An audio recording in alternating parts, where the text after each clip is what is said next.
오늘 본문의 말씀은 동쪽 편에 정착하려는 지파들의 이야기입니다. 르우벤과 갓 그리고 므낫세의 반 정도 규모의 지파가 요단강 동편에 정착을 하게 됩니다. 이 사건이 이제 마지막 민수기의 사건이 되고 이 사건과 함께 모세가 하나님의 부름을 받는 장면이 신명기에 마지막으로 정리가 됩니다.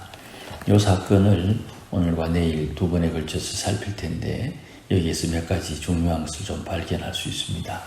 그 내용에 앞서서 지리적인 이야기를 잠시 좀 드립니다. 1절 말씀에 야셀 땅과 길르앗 땅 이렇게 나오는데 이 야셀 땅은 야복강을 기준으로 해가지고 남쪽 지역의 땅을 야셀 땅 이렇게 말합니다. 야셀 땅은 평야입니다. 길르앗 땅은 요단강 동편 전체를 언급하는 땅입니다. 그런데 길르앗 땅은 약간 북쪽이고 야셀 땅은 남쪽입니다.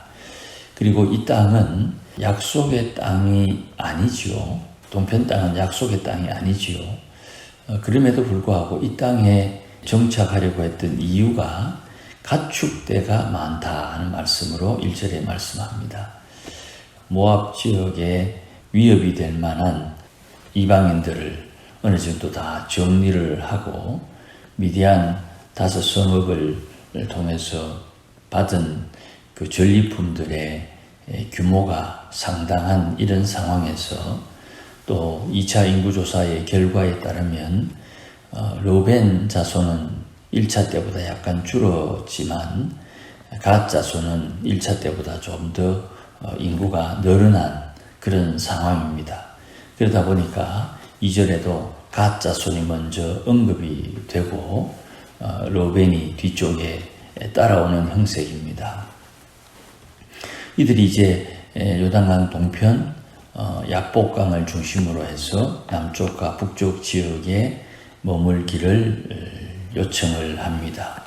그 이유가 목축하기에 좋은 땅이기 때문이고 또 이 땅을 소유함으로 하나님의 약속의 땅에 들어가지는 않지만 약속의 땅에 기업을 포기하는 그런 일련의 과정들이 대화 중에 이어집니다.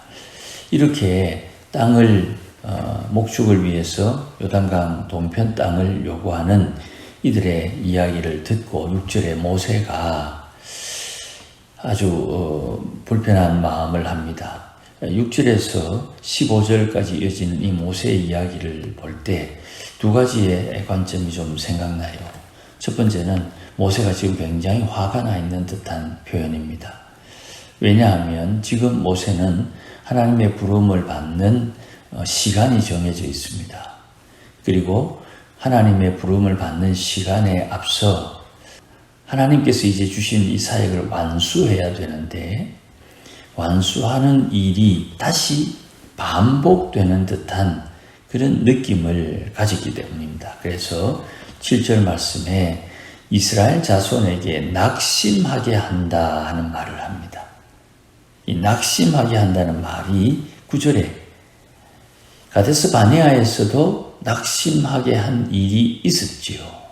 그래서 이스라엘 백성들이 낙심하게 되는 일을 이들이 자초하고 있다는 측면에서 경계를 하고 이것이 자기가 이제 하나님의 부름을 받을 시점이 정해져 있는 상황에서 또 약속의 땅을 정복하지 못하는 일이 될까 하는 마음을 불편해합니다. 그래서 조금 표현이 심한 표현인지는 모르겠지만 모세가 다른 본문과는 좀 다르게 강경하고 또 화를 내는 그 수위가 좀 높은 것 같습니다.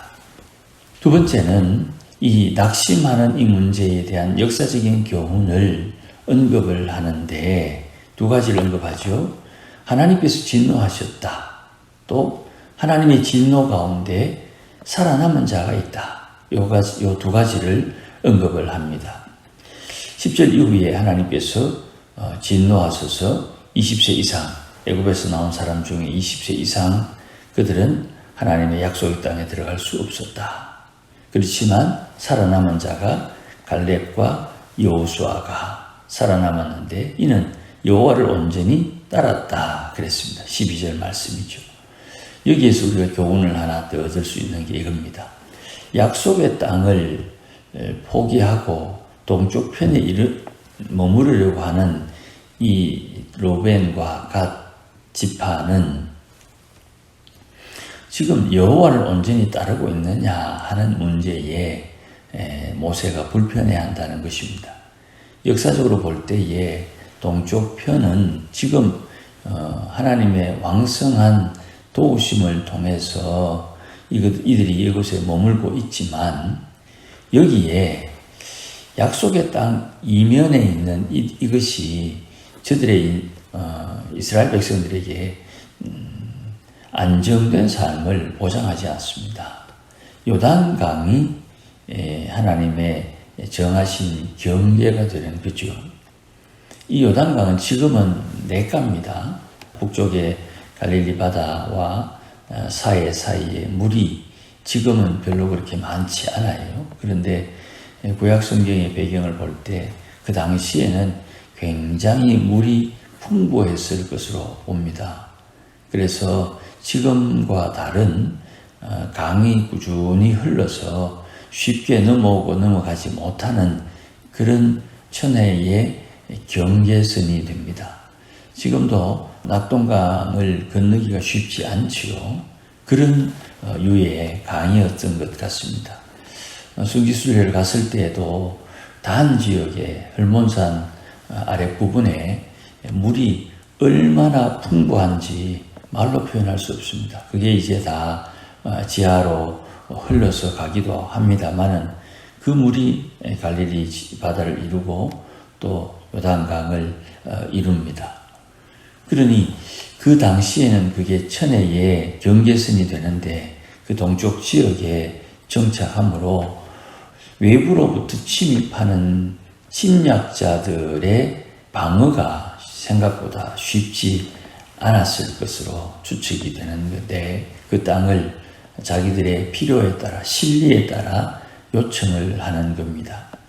여기에 대해서 모세는 하나님의 노를 진노를 바라는 원인으로 경계를 하고 그들에게 권면을 하는 겁니다.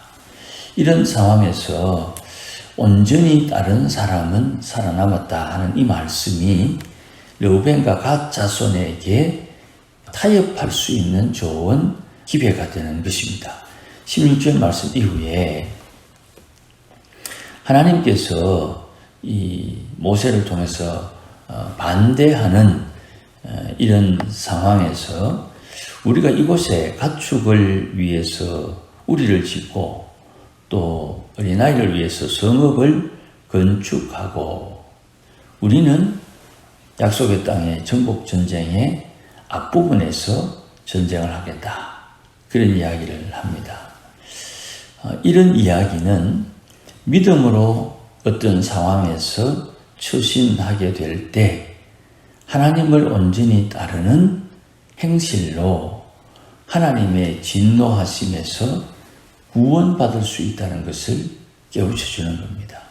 이 세상의 모든 일들이 그 일을 선택했기 때문에 잘 되고 그 일을 선택하지 않았기 때문에 못 된다는 이런 단순한 일은 없습니다. 어떤 일을 겪든지 간에 그 일을 통해서 믿음이 있는 사람이 믿음이 자라고 믿음이 없는 사람은 믿음이 생기고 구원이 없는 이에게는 구원이 주어지게 되는 기회가 되는 거예요. 이거를 우리가 놓쳐서는 안 됩니다. 내가 이것을 선택했으니까 당연히 자연스럽게 잘 된다는 건 아니에요. 이 일을 선택하고 이 일을 통해서 하나님의 간섭하심, 하나님의 도우심, 하나님의 구원하심을 겪게 되고 내가 원하는 것보다 어떤 자세를 가지느냐에 따라 더 풍성한 결과가 나올 수도 있고 좀 못한 결과가 나올 수도 있는 거예요. 그래서 13절 이후에도 40년 동안 방황하게 해서 악한 세대가 끊어졌다. 악한 세대가 다 사라졌다. 그리고 14절에 좀 과한 표현입니다만은 너희는 갓 자손과 로벤 자손에게 조상의 대를 이어 1세대 출애굽의 조상들을 이어서 일어난 죄인의 무리다. 좀 과한 표현이죠. 너희가 되레 이스라엘을 향하신 하나님의 노를 더욱 심하게 하고 있다고 지적을 하는 겁니다. 아마 이것이 이 두 지파 갓과 르우벤 지파가 한 걸음 물러나는 그런 이유로 두려움을 느꼈으리라 그렇게 생각됩니다. 조상의 대를 이어 일어난 죄인의 무리. 이게 이제 모세가 자주 쓰는 너희는 목이 곧은 백성이다. 자기도 이스라엘 백성인데 이스라엘 백성들을 향해서 이스라엘은 목이 곧은 백성이다 하는 표현과 관계가 있습니다. 이 부분은 또 다음에 또 기회가 되면 살필 수 있을 것 같아요. 그러니까 여호와를 떠나게 되면 어디에도 살 수 없는 그런 민족이다. 그러니 너희들이 잘 선택해라. 안 그러면 너희들은 망한다. 하나님이 결단코 망하게 할 것이다 하는 강한 압력을 받게 되는 것이죠. 이 가운데 이제 이 사람들이 고백을 하는 겁니다. 하나님의 약속의 땅에 하나님의 약속을 이루기 위해서 우리가 전쟁하러 갑니다. 다만 우리의 가축을 위해서 우리를 짓고 우리 어린아이를 위해서 가족들을 위해서 성읍을 쌓고 가겠다. 그리고 6년 동안 정복 전쟁을 하는 기간에 이들이 자기의 집으로 돌아오지 않고 그 전쟁을 다 수행한 뒤에 귀가를 하게 되지요. 약속의 땅에 우리의 기업을 받지 않겠다 하는 말씀도 이어서 고백을 합니다.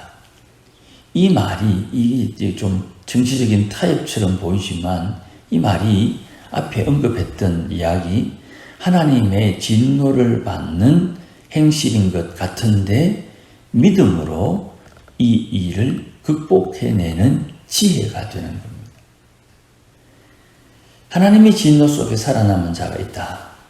여호와를 온전히 따랐다 하는 이것이 이 두 지파의 선택인 거예요. 그러니까 하나님의 사람들은 이거 하면 망한다, 저거 하면 잘 된다 그런 게 없어요. 뭐든지 하면 되고 뭐든지 하면 안 되는 거예요.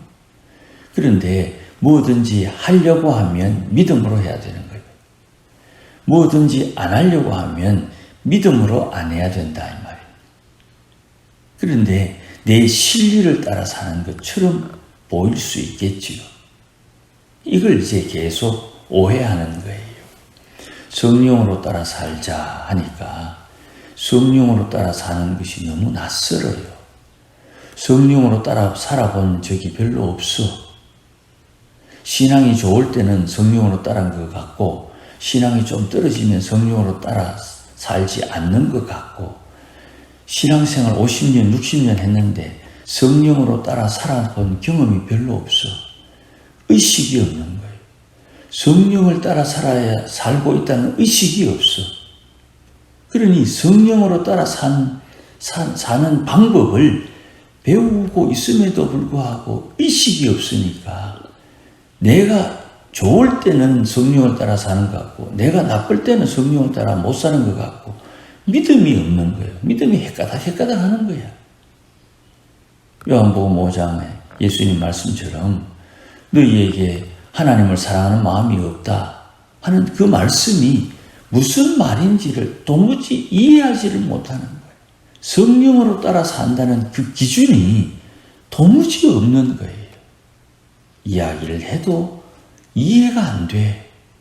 성령으로 따라 산다는 말은 하나님의 성령께서 선지자를 사용해서 하나님의 말씀을 기록했고 그 말씀을 듣고 하나님의 말씀에 따라 순종하는 것입니다. 이게 1차적인 거예요. 이게 몸을 가지고 있는 사람들이 먼저 배우는 거예요. 말씀을 따라 산다는 것을 몸으로 배우는 거예요. 그리고 그 말씀 가운데 역사하시는 성령의 인도하심을 깨우쳐서 몸을 가지고 말씀에 순종하면서 말씀을 기록하신 그 성령께서 말씀을 사용해서 내 인생을 주도하고 있는 보이지 않는 영적 세계의 하나님의 주도권을 느끼고 배우고 감각하고 깨닫고 거기에 순종하는 것을 각자가 배우게 되는 거예요. 이거를 잘 이해를 못해.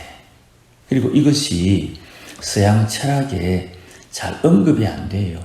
왜냐하면 칸트 이후에 불교 철학이 서양에 전파되었기 때문에 이 내용, 이걸 이제 학문적으로는 유심론이라고 합니다. 마음을 통해서 발견하는 행동 거지. 그 유심론 중에 오감이 있고 오감을 통해서 경험하는 지식이 육감이에요. 6번째 감각, 7식, 7번째 지식. 이게 개성이 되는 거예요. 이 7식을 통해서 각자 경험할 수 있고 이게 의식이 되는 거예요. 8식, 8번째가 무의식입니다. 동양의 유심론에 이게 체계가 잘 잡혀 있고 이거는 지금 현대 한국의 상담과 심리학의 근본을 이루고 있어요. 이걸 이해를 못하게 되면 하나님의 말씀을 공허한 것으로 이해를 하는 거예요. 이 말씀을 순종하는 것이 자칫 잘못하면 샤머니즘에 빠지게 되는 거예요. 우리 시대가 60년대가 아니에요. 80년대가 아니라니까. 그 당시에 믿음으로 삽시다. 주여 부르시오 기도합시다 하던 그 시대와 지금 시대가 달라요. 그러니 그 시대에 들었던 것으로 지금 시대를 이해하려고 하니까 뒤처지는 거죠. 하나님의 말씀은 말씀을 기록해 하신 성령의 인도함을 따라 사는 성령의 역사하심을 따라 살기 위해 먼저 배워야 되는 1차적인 순종에 있는 거예요. 그 말씀을 통해서 성령의 바람처럼 역사하는 바를 따라 살 수 있는 온전한 신앙인으로 만드는 하나님의 방법, 과정, 절차라는 것을 잊어버리면 안 돼요. 이것이 이 복잡한 시대에 자유함을 누리는 복음을 전하는 사람들의 삶의 양식이에요. 너무 앞서가는지는 모르지만 이게 우리에게 요구하는 성령의 역사하심이에요. 이런 배경은 도시화에서 나온 영적인 배경이 되는 거예요. 아무쪼록 믿음으로 사는 사람들은 하나님의 역사하심을 잘 깨닫고 하나님이 기뻐하는 게 뭔지를 알고 하나님을 기쁘시게 하는 여기에 초점을 맞추는 겁니다. 그것이 새로운 역사를 이루어가는 것인데 역시 사람 사는 곳은 모두가 다 동일한 측면이 있지요. 먹어야 되고 교제해야 되고 일해야 되고 뭔가 남겨야 되는 이 일반적인 것과 그런 생활의 반복 속에 이루어지는 하나님의 실상의 세계가 이루어지는 역사, 이 두 가지를 잘 파악하고 결정하고 선택할 수 있는 영적인 능력이 우리에게 요구되는 것입니다. 아무쪼록 믿음으로 산다는 것에 개념이 더 구체화되어서 오늘도 믿음으로 더 큰 믿음에 이르는 하나님의 성숙한 성장하는 신앙의 자리에서 하나님을 사랑하는 우리 모두가 되기를 주의 이름으로 축복합니다. 기도하십시다. 주님 고맙습니다. 귀한 말씀으로 권면해 주시니 감사합니다. 하나님 아버지, 우리가 세상을 살면서 진리를 택하는 것처럼 사람들은 오해하고 평가하고 경멸하겠지만 오늘도 말씀을 기록하시고 말씀을 통해서 하나님이 주신 자유와 하나님의 역사하심을 통해 하늘의 상급을 준비하게 하는 성령의 인도하심을 따라 사는 믿음의 권속들로 자라나게 하시고, 자라난 만큼 우리에게 책임과 또 의무를 요구하시는 하나님 앞에 마땅히 해야 할 바를 행함으로 하나님을 기쁘시게 하는 믿음의 권속들 되게 하옵소서. 옛날에 머무르지 않게 하시고 새 시대에 새 의무를 가지고 새 일을 감당하는 믿음의 권속들 되게 하옵소서. 예수님의 이름으로 기도하옵나이다. 아멘.